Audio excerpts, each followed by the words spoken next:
जय श्री कृष्णा। आइए सुनते हैं मार्गशीर्ष मास में सुनी जाने वाली भगवान कृष्ण की यह कहानी। भगवान कृष्ण द्वारा बोले गए कुछ विलापों में से एक यह था कि कैसे उनके प्रियजन अकल्पनीय संकल्प प्रतिबद्धताओं को उठाएंगे और उन्हें पूरा करने के लिए उन्हें स्वर्ग और पृथ्वी को कैसे स्थानांतरित करना होगा। आखिर वे भक्तों के भक्त हैं। ऐसा ही एक उदाहरण अर्जुन के पुत्र अभिमन्यु के वध के बाद हुआ। अभिमन्यु चक्रव्यूह नामक एक सामरिक चाल में मारा गया था, जहां उसे सभी प्रमुख कौरव योद्धाओं द्वारा मार दिया गया था।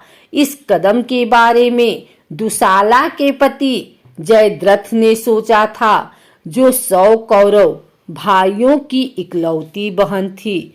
अभिमन्यु की मृत्यु के बाद अर्जुन ने प्रतिज्ञा की थी कि वह अगले सूर्यास्त तक जयद्रथ को मार डालेगा, और यदि वह ऐसा नहीं कर पाया तो वह आत्मदाह कर लेगा। कौरव उस रात बहुत खुश हुए थे, क्योंकि उनका मानना था कि उन्होंने युद्ध जीत लिया है। वे जयद्रथ को अपनी सेना के बीच में छिपाने की योजना बना रहे थे, ताकि अर्जुन उस तक न पहुंच सके, और अगर किसी भी तरह से अर्जुन ने जयद्रथ को मारने का प्रबंधन किया तो उनकी आस्तीन में एक और इक्का था। जयद्रथ के पिता एक ऋषि थे, और उन्होंने अपने पुत्र को वरदान दिया था कि जो कोई भी जयद्रथ को मारेगा उसके 1000 टुकड़े हो जाएंगे। एक बार जयद्रथ का सिर फर्श पर गिर जाएगा।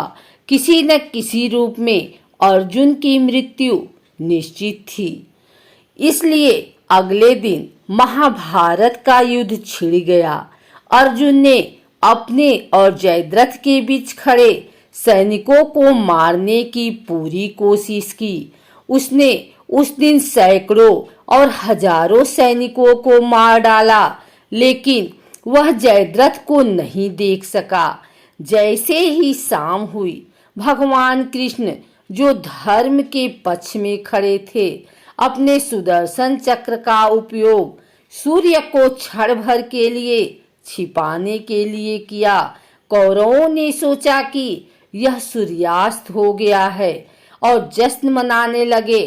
तभी जयद्रथ अपने छिपने से बाहर निकल आया और अर्जुन के सामने प्रसन्न हो गया।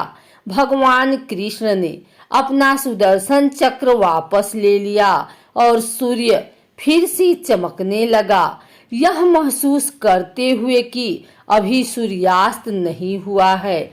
जयद्रथ भयभीत होकर अपने बाड़े की ओर भागने लगा।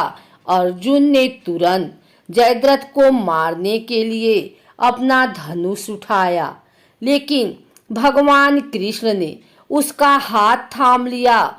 उसने अर्जुन को निर्देश दिया कि वह जयद्रथ का सिर इस तरह से काट दे कि वह उसके पिता की गोद में गिर जाए। अर्जुन ने निशाना साधा और अपना बाण छोड़ दिया। तीर ने जयद्रथ का सिर काट दिया, और उसका बल ऐसा था कि वह युद्ध से मीलों दूर उड़ गया और ठीक उसके पिता बृद्धक्षत्र की गोद में गिर गया। बृद्धक्षत्र आंखें बंद किए बैठे थे, और जब उन्होंने अपने बेटे का सिर अपनी गोद में देखा तो वे चौंक गए। उन्होंने तुरंत प्रतिक्रिया की और जयद्रथ का सिर जमीन पर गिर गया। चूंकि बृद्धक्षत्र ने ही जयद्रथ का सिर जमीन पर फेंका था, इसलिए वह 1000 टुकड़ों में टूट गया था। इस कहानी में भगवान कृष्ण ने अर्जुन के गुरु की भूमिका निभाई थी।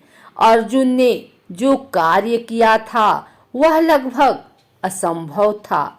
समय, ज्ञान और शक्ति की सीमाएं थी।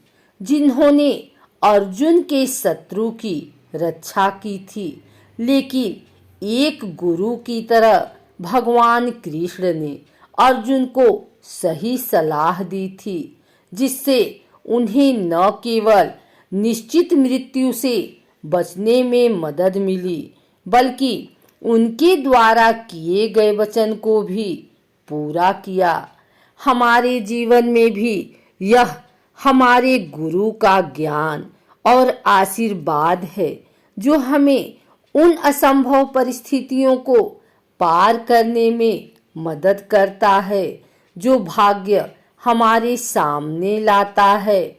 सुख और दुख जीवन के सिक्के के दो पहलू हैं, जिनसे हम बच नहीं सकते, लेकिन गुरु या भगवान की कृपा से हम अपने जीवन को अधिक संतुलन के साथ जी सकते हैं।